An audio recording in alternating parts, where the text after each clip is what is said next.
Ladies and gentlemen, IndyCar is so back. What a weekend we just had in St. Petersburg, Florida. That was terrific racing. In practice sessions and qualifying. That is how you want to start the season if you're IndyCar. I can't wait to see the TV number on it. All I know is the crowd looked so great on TV. IndyCar and Fox improved so much with their broadcast over the off season. The new camera views, the new driver eyes the drivers have in their helmet. Camera view is so great. I loved every second of this weekend in IndyCar action, and I can't wait to talk about it with you guys. Before we get started with this video, let me tell you about today's sponsor, Keepsakers. Keepsakers makes the most unique and cool IndyCar t-shirts out there. You can get them at keepsakers.com or any IndyCar race weekend. Now let's go through the order of 1 through 25, talk about some key moments from the race, talk about what I think IndyCar did well, what they can improve on, and what to expect with the next 17 races. What's so great is last year there were 17 races, and we'd be like, oh no, there's only 16. Well, this year there's 17. Let's go. 17 more to go. 1 down, 17 to go. And at this time last year, it was 1 down, 16 to go. Okay, so in first place, winning the race today, what a not surprise. Alex Palou won the race today. And is anyone actually surprised? Because Alex Palou is just him. Like, truly, he is just him. We'll talk about that later in the video. Scott McLaughlin started on the pole position, ends up finishing in second place. He said in the post-race he felt like he maximized his race. I couldn't agree more. I felt like that was probably all the Thirsty Threes had. Christian Lundgaard from 12th to 3rd, solid day to get on the podium. And then in 4th place, Kyle Kirkwood in the same boat as kind of Christian Lundgaard. They both came from the back. And then up in the top 5, it looked like Kyle Kirkwood was going to be able to get second there, but had fuel problems in the end and had to let McLaughlin and Lundgaard by to make it home. Pato Ward rounds up the top 5 with a very quiet weekend. I don't really think the broadcast showed him more than 30 seconds, but he's 5th, and it's what he needs to do to start his championship right. Marcus Ericsson 6th. We're going to talk a lot about Marcus Ericsson in this video because there were some points in that race where I don't know how he didn't crash. Marcus Ericsson was all over the track today and is really, I think, doing everything he needs to do to keep that Andretti seat for next year. Joseph Newgarden in 7th from 23rd to 7th. I believe he's the biggest mover of the race, so solid job for Joseph Newgarden on rebounding from what was a pretty disastrous qualifying. Romain Grosjean for Dale Coyne Racing is 8th, and his teammate Dennis Hauger is 10th. 8 and 10 for Dale Coyne Racing. That is unbelievable. Dennis Hauger even qualified 3rd and Grosjean qualified 6th. Dale Coyne Racing really impressed me this weekend, and they are the biggest shock of the weekend for sure. And the 9th was Rinus VeeKay. He had a great debut for Humpos Hollander Racing, coming from the back to 9th, and he kind of came out of nowhere. I was watching the race with my dad, and all of a sudden on that last step, I'm like, wait, VeeKay's been in the back all day, now he's like 9th. Came out of nowhere. So great job from VeeKay. Really nailed that strategy in the end from the Humpos Hollander boys. Just outside the top 10 and 11th is Marcus Armstrong. He had a great start going from 7th to 4th, making a lot of aggressive moves on the opening lap. Unfortunately, him and Ericsson had a bit of a tussle there with I think we're about 3/4 into the race at that point, overshot himself and ended up falling back to 11th and was really never able to recover. Felix Rosenqvist in 12th was never really a factor. David Malukas in 13th, we'll talk about him more later. Louis Foster in 14th, Kiffin Simpson in 15th. He had some contact with Christian Rasmussen. He started 10th and fell 5 spots. And honestly, Kiffin Simpson really was aggressive today, and even though it wasn't the result he wanted, I think Kiffin Simpson can still be proud of the result he got today because he really did, I think, give it all he had and was truly, truly aggressive out there. And 16th, Alexander Rossi coming from last, making up 10 spots. Not a bad day, but definitely Ed Carpenter Racing and himself wanted more. Kyle Collette gets 17th on his IndyCar debut. Graham Rahal 18th. Christian Rasmussen 19th. Probably could have been in the top 10 if it wasn't for that contact with Kiffin Simpson. Nolan Siegel 20th. I worry about Nolan Siegel. We know where he's at with his McLaren contract. I felt like Nolan needed a good result today, and he didn't get that. I'm really worried for Nolan Siegel. 21st, these were the guys had some problems. Stingray Robb finished 5 laps down, had that locked the front on the first lap, took out Santino Ferrucci and Mick Schumacher. Will Power had a disastrous first week with Andretti, had 2 crashes in the same corner. We'll talk more about that later. Scott Dixon also having a disastrous weekend in 23rd. We'll talk more about Dixon later. And then Santino Ferrucci and Mick Schumacher getting taken out on that first lap. We'll talk more about that later. But one thing I want to talk about today is how great the pre-race was. Jameis Winston was hysterical on that pre-race, and cut to Jameis Winston just absolutely doing his thing and showing us why Jameis Winston's the greatest character in the NFL. Hey guys, tell you one thing. People saying about this rookie. Rookies, no one has respect for rookies, but think about the work you put in. Think about your desire. What would you love? You would love to come home with this victory. All right, they call him the Norwegian nightmare. All right, my guy Jack said that the people from Norway only win in the Winter Olympics. All right, but we're out here in sunny St. Pete, Florida. We're out here doing something that you love. You love the precision. You love the detail. You love leaning on every man and woman that are part of your crew. So align with them. Set your vision and go out there and be precise and execute to the best of your ability.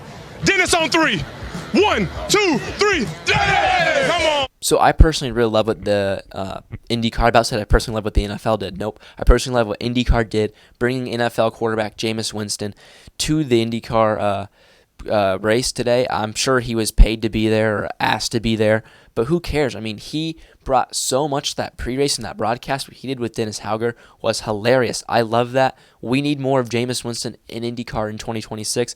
I fully expect during the month of May for the Indy 500, Jameis Winston will be like a pit reporter, and you'll have like the Jameis Winston something, like the Jameis Winston grid walk with Jack Harvey or the Jameis Winston interview. I don't know. I bet they'll do something with Jameis Winston, but I think IndyCar nailed the pre-race, not just with Jameis Winston, but it felt hype, it felt cool, it felt like they were making the sport cool, and it's what we need. IndyCar can be cool, we are cool, and I felt like IndyCar did a great job at making the pre-race feel cool, and it was top-tier pre-race. Probably one of the better pre-races besides the Indy 500, I think, in a while.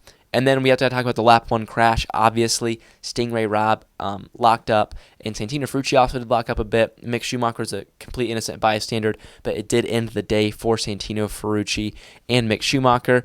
And let's hear what Mick Schumacher had to say about the incident.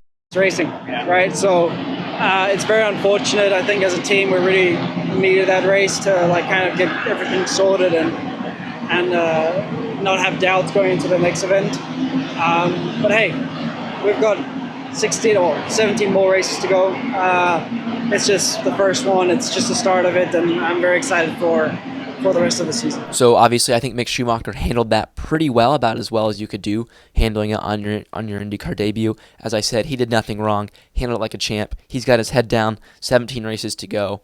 I think Schumacher's in a great headspace, and honestly, after hearing those interviews, I was kind of worried when we didn't hear him on the Fox broadcast talk, like maybe he's ticked, maybe IndyCar, he's not liking it, but he seems very happy to be here, excited to be here, and I'm fully and now a believer in Mick Schumacher that he can do well, which is weird because I didn't think he was going to do well, but after hearing that, okay, Schumacher's more locked in than I thought he was.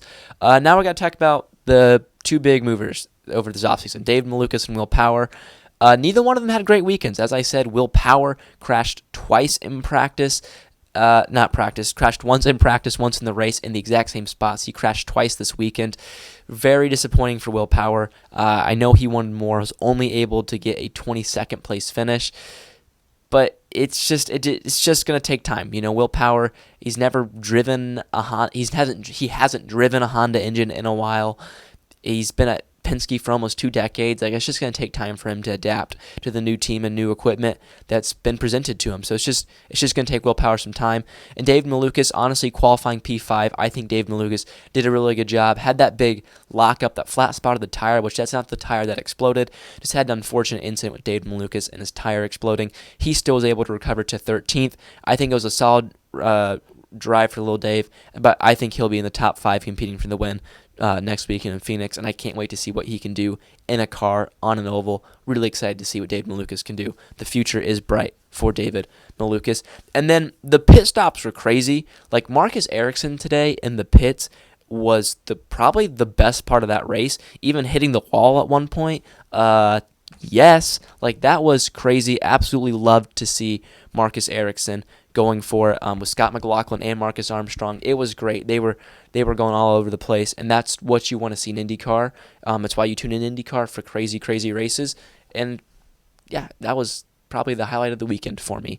And now on to Scott Dixon. Scott Dixon this weekend proved to me that he is human. Scott Dixon is actually human, which is surprising. Like, Scott Dixon being human is not normal. Like, I can't remember the last time Dixon had a crash by himself before this weekend, and obviously he had a crash by himself this weekend in practice 1, which was rare, and then his wheel fell off and then the pits, which that's not his fault, that's the team's fault. But the last time that 9 crew made a mistake, can you even think about it? I don't even know when the last time they made a mistake was, but they did. And I think we're nearing the end of Dixon's career, and that's just where we're at with it, which is sad, but that's just the reality of the situation. Is Dixon is nearing the end of his career, and we're going to see more mistakes out of him, and I fully expect that. But that's okay. Still a legendary driver and a legendary career. And then Kyle Kirkwood also, I said we'll talk about him later. He had a really shocking qualifying. I thought he was going to be in the Fast Six competing for it, but was only able to get 8th in the first group, so I think he started 15th, and he finished 4th today, which, isn't bad, but it could have been a second place, and I think if he would have qualified where I think he should have, or about where Ericsson was, I think you could have seen probably Kyle Kirkwood really compete with Palou for the win. And will be very interested to see what Kyle Kirkwood does from the rest of this season, and truly if he can take it to Palou, and if anyone can take it to Palou, because Palou is absolutely him. No one is doing it better than Alex Palou at the moment right now.